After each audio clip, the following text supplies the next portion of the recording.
Tonight, we're learning what happened in a closed-door meeting in Warner Robins months ago. It's where we first started hearing some council members were concerned about the way the chief was handling the police department. Zach Merchant live in Warner Robins with the document that is breaking that meeting open.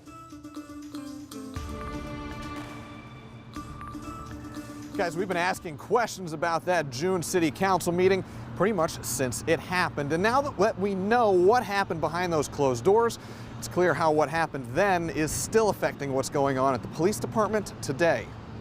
The motion outside the Warner Robins Police Department might be a good metaphor for the recent turbulence inside its top job.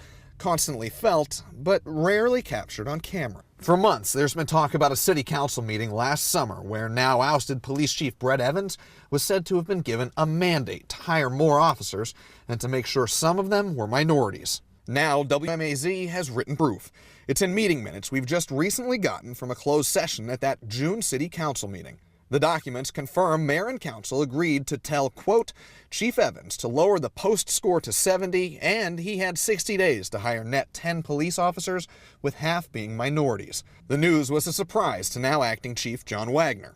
Were you aware of this? No, I was not privy to any closed session notes by any means. In order to have the power to arrest someone in Georgia, all law enforcement officers must attend the Peace Officer Standards and Training School in Forsyth. Officers are trained and tested on a number of topics like shooting, driving, and their knowledge of state law. According to Wagner, the state requires a score of 70% or better to pass those assessments.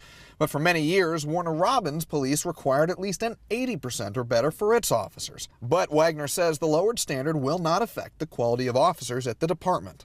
Well, I think we're still at a point where we still have the best candidates no matter what.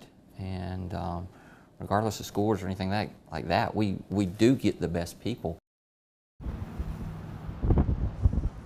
And when we asked Wagner that now that he's in the top job at the department, if he'd be considering changing that 70% score requirement back up to 80%, he said if that is a council mandate to keep it at 70%, then the decision is out of his hands. Live in Warner Robins, Zach Merchant, 13 WMAZ News. All right, thank you, Zach. The Bibb Sheriff's Office and the Houston County Sheriff's Office each requires a 70% score or better for their deputies.